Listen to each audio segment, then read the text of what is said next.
Only earning $750 a month is like having a college student's allowance.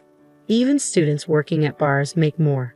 Having a low-income wife is a disgrace. Maybe you should divorce so her son can find a better wife.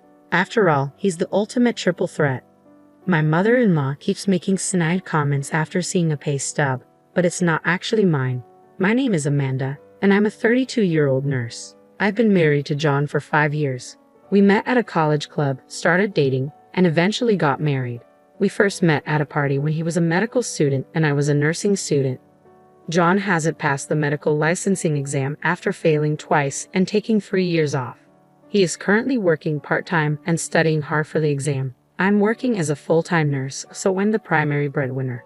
John isn't the type to brag about making money in cosmetic surgery or post pictures of a $468,000 Rolls-Royce on social media. He's serious and dedicated, reading accounts of people who've lost family members to illness, checking the number of people affected by infectious diseases daily, and studying literature on Japan's healthcare system. I respect him, even though he isn't a doctor yet. He genuinely wants to become a doctor to save his patients, so I didn't abandon him despite his lack of income as he entered his 30s. He kept the fact that he wasn't a doctor yet a secret from his parents. "Sorry, my mom is too nosy," John said. "It's fine. I support you so you don't have to worry about your parents. Live your life the way you want. This is short term," I reassured him. That's why it remained a secret. The reason it wasn't discovered was that he worked at night as a security guard at the hospital where I worked, so he was technically employed there. He had knowledge and could obtain information from my stories on the job. No one suspected he wasn't a doctor yet because he could talk like one. So to the seldom seen in-laws, I said, yes, patients really like him. I believe that while cruel lies hurt people, kind lies sometimes save them.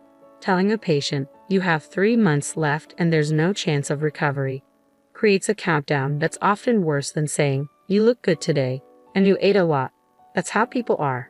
On the other hand, my mother-in-law, who is the complete opposite of my serious and honest husband, has a very harsh personality. She's the typical overbearing mother-in-law. She looks down on me for being a mere nurse married to her son, the doctor. "There must have been so many better options," she often says, like a beautiful dermatologist. I always apologize and bow my head when she talks like that. I wholeheartedly support my husband in his pursuit of becoming a doctor, but at this point, he's just a high school graduate with extensive medical knowledge working part-time. He's not even a medical intern yet. But my husband is genuinely grateful to me, always saying, "Thank you for everything." So I silently support him. In fact, I'm also very busy with work. Our combined income is barely enough to make ends meet, but it couldn't be helped. I didn't care much about money as I entered this world because I genuinely admired Florence Nightingale. Currently, I'm a nurse in internal medicine, the most demanding field in terms of workload. The thought of wanting money hasn't even crossed my mind. As long as we can live, eat, and stay healthy, that's enough. Isn't that ultimately what life's about? Despite the fact that I'm supporting my husband's living expenses and tuition, my mother-in-law goes around the neighborhood saying, "My son is a doctor and earns well." If he were a serious doctor, he wouldn't want his mother to brag about his income, good or bad. But my mother-in-law doesn't care and only talks about money, money, money. As her son, he has no choice but to silently endure it. She is completely unaware that he is actually working as a security guard in uniform at the hospital instead of walking briskly in a white coat like she brags about. Even if he were walking briskly in a white coat, it's not something to brag about and gossip about. I understand the feeling, but it should be restrained. I was worried that my husband's mental state might be affected and he might fail the medical licensing exam. He's barely hanging on to his dream of becoming a doctor. If he ends up spending his entire life as a security guard after enduring this long journey, it would be a shame. Moreover, his personality is well suited for a doctor. His only weakness seems to be his kindness. That's why my mother-in-law's speculations like claiming my son makes $373,000 a year only add more pressure on him. Knowing that's false only makes things harder for him. Once I gently voiced my disapproval. "I think it would be better for the patients if you didn't talk so much about his job because it might cause problems." After all, if you think about it from the opposite perspective, would you want to go to a doctor whose mother is constantly boasting about her son when you're sick? But my mother-in-law didn't care. "Shut up. You're just a nurse. You should be grateful that you could marry a doctor. It's luckier than winning a $3 million lottery. Money can't buy status, you nursing school graduate. She spewed such verbal abuse. Yes, I'm sorry. Thank you for allowing me to marry John. I respect him both as a doctor and as a person, so please just leave him alone, I replied. You're so annoying. We can still make him divorce you and remarry. It would be pitiful if our future grandchild inherits your low IQ blood. This is beyond harassment. It's close to a violation of human rights. But I kept quiet. Somehow, compared to saving a patient's life or my sense of mission in my work, my mother-in-law's sarcasm seemed very trivial. I didn't really take her seriously, but as those days continued, the inevitable finally happened. My in-laws live a 30-minute express train ride from our house, so we don't visit each other often. With my busy work schedule, I wasn't around them much, which is why this lie had been working. However, whether out of boredom or impatience, my mother-in-law showed up at our house unannounced. What a cramped house. Why does my pride and joy of a son have to live in such a poor-looking place? She remarked as soon as she arrived. Seeing the row of medical books, she narrowed her eyes and said, "Well, he is my son after all," and took a picture with her phone. Most of the books were for the national medical exam, and I was secretly nervous. The presence of this year's books would normally give away that he's still a student. My vital signs were in danger of betraying me, but I did my best to deceive her. Mother-in-law, I'm sorry.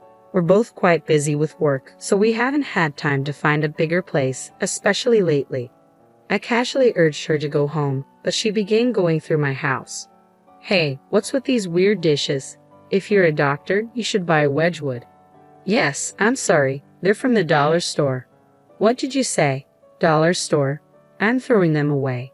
No, we couldn't afford luxuries because we were spending money on my husband's textbooks and tuition, so we cut costs on things like plates that didn't affect our simple meals. As long as we can serve food on them, it's fine. For now, passing the exam is the most important thing.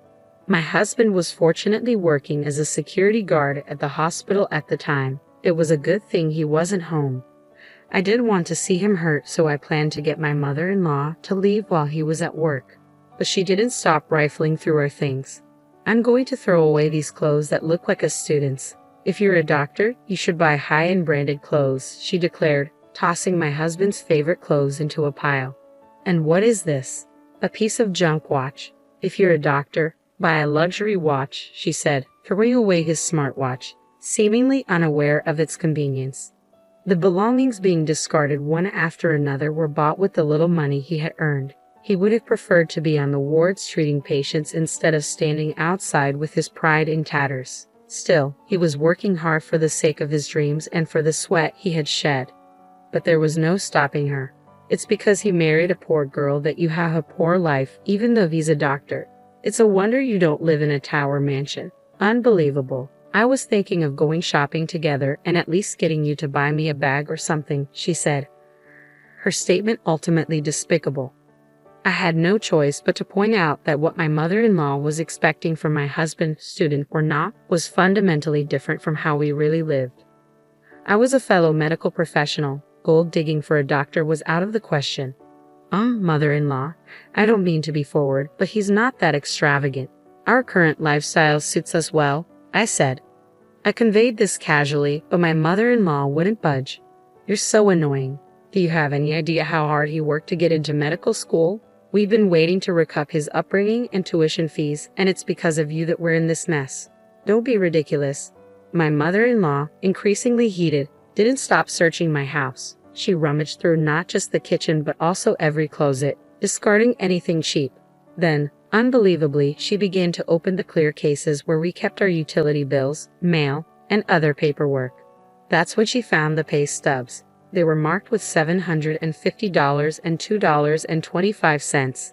Despite my husband's name being clearly written on them, she either didn't notice or couldn't read the writing. She screamed, $750? What do you mean, $750? You nurse.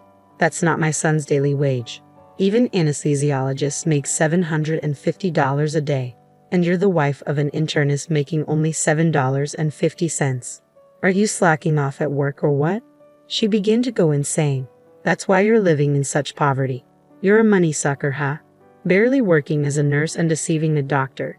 You're just a part-time nurse because it sounds good. $750 is nothing, so quit already.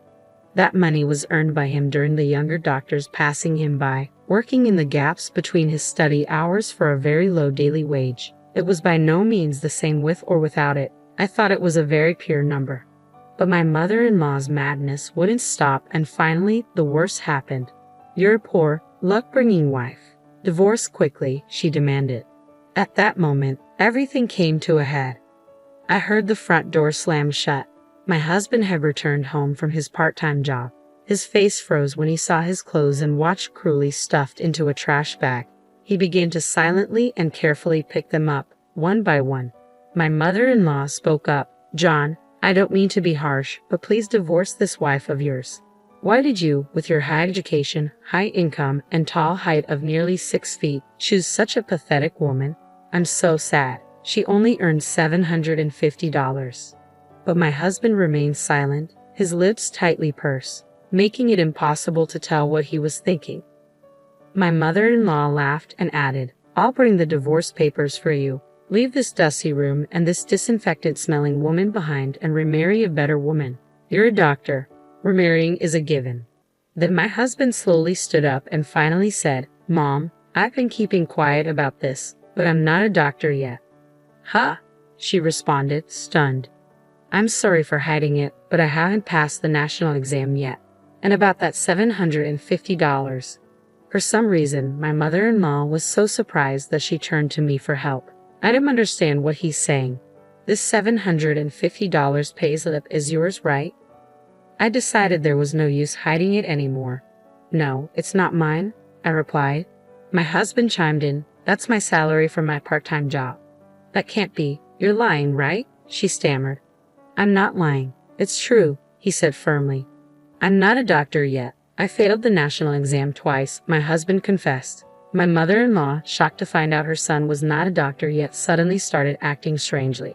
As she rummaged through her house, she slipped on some scattered newspapers and fell to the floor, crying out for help. She managed to avoid hitting her head but broke her right arm with a loud snap. My husband and I quickly treated her and took her to the hospital, guiding her to the orthopedic department. But my husband had something important to say. Mom, I'm sorry, but please don't come to our house anymore. And I don't want you to think of me as your son anymore, he said firmly. Trembling from shock, my mother-in-law listened as he continued. I knew you were bragging about me, but I put up with it. I felt guilty for lying, but when you insulted the money I worked so hard to earn, that was too much. But I never would have guessed you weren't a doctor. It doesn't matter if I'm a doctor or not. Do you think I'm studying just to say I earn $750 a day? I'm an adult, and it seems like we can't reconcile our differences in value, so let's cut ties. It seemed that my husband had truly decided to sever his ties with his mother. My mother-in-law, who had found her only purpose in life boasting about her son, seemed completely disheartened. Nowadays, she stays cooped up in her house, apparently too embarrassed to face her neighbors. That same year, my husband successfully passed the medical licensing exam. Though he was a bit older, he started working as a newly minted resident physician and shone brightly, never forgetting to show kindness such as offering tea to the security guards. Our days became very peaceful and happy. If she had just waited a few more months, my mother-in-law's dream would have come true, and she could have seen him in his white coat. It's really a pity, but she brought it upon herself.